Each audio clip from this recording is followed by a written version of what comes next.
Let's break this down, talk to Dr. Amish Adalja about it, who's here with us in our studio from Johns Hopkins. We've talked to you a number of times throughout the pandemic, and it's good to have you back here to talk, I guess, afterwards. I don't think Marjorie Taylor Greene's a serious person on this issue or any other issue. But that aside, is it worthwhile to go through a process like this with other members of Congress? Because hindsight's always 20/20, but now you go back and say, hey, what did we get right? What did we get wrong? I mean, do you think about that yourself sometimes? Or?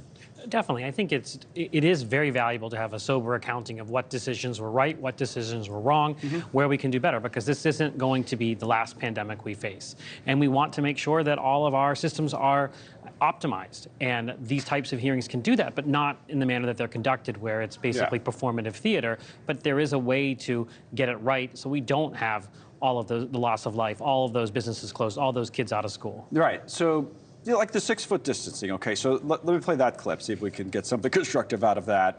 What Fauci said, you know, the fact of the matter is, when we were having those conversations in 2020, there was a lot, even the experts like you didn't know, and we were trying to do the best that we could with limited information. Here's what Fauci said about the 6-foot rule that was implemented. The CDC was responsible for those kinds of guidelines for schools, not me. So when I said that it just appeared, it appeared. Was there any science behind it?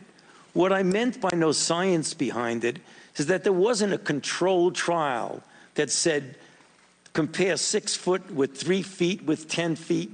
So there wasn't that scientific evaluation of it.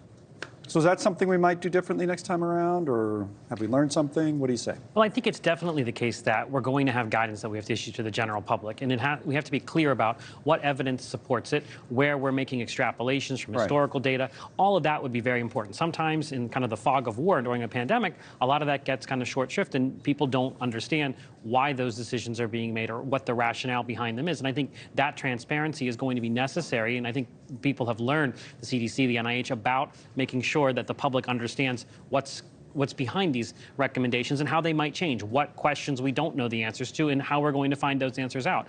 But I think kind of demonizing all of this isn't very productive, and it gets us nowhere towards being more resilient to the next pandemic. How important is it that we know about the origins? Obviously, China has not been that open about what they may or may not know about that. We've known that for some time, I think. But there was a back and forth politically in this country. Some people would take sides when they would come up with the idea that it may have leaked out of a lab. You had a lot of people saying, you know, dismissing that out of hand at the beginning, and then they came around, well, maybe that is the case. So Fauci was asked about that today, whether he had, you know, called that a conspiracy theory, and here's how he put it. I don't think the concept of there being a lab leak is inherently a conspiracy theory.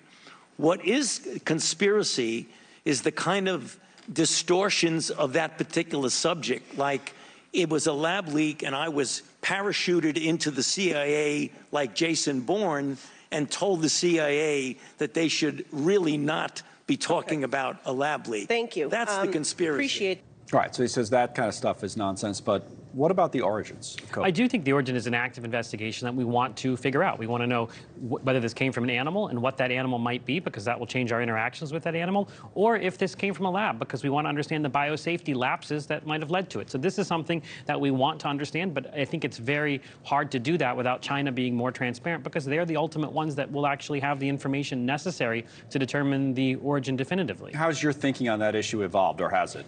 I think it's always been an open hypothesis. There's evidence on both sides here in terms of evidence for an animal spillover that occurred and the role of the seafood market and wet markets. And then there's also a lot of kind of shady dealings that happen at the Wuhan Institute of Virology, where we don't quite understand what went on there and what involvement the Chinese government had. So I think that there's still questions that need to be answered. But I think that from the Wuhan Institute of Virology, the lab leak hypothesis, that can only be answered by the Chinese government, and they need to be more transparent, because we're going to face these problems, and we want to do research in a safe manner because we need to study these viruses. Now, speaking of evolution of kind of ideas and thoughts, you're an expert in this. Have you changed your thinking on anything big, you know, any of the big things in terms of how we would handle a a virus like this that is easily passed from one person to another? I mean, what did we learn big picture, or do you think the way generally that we approached it in terms of, you got to shut down, you got to wear masks, was the right thing to do? What do you think now, 2024? Well, I think even at the time I was arguing that these shutdowns probably needed to be much more targeted.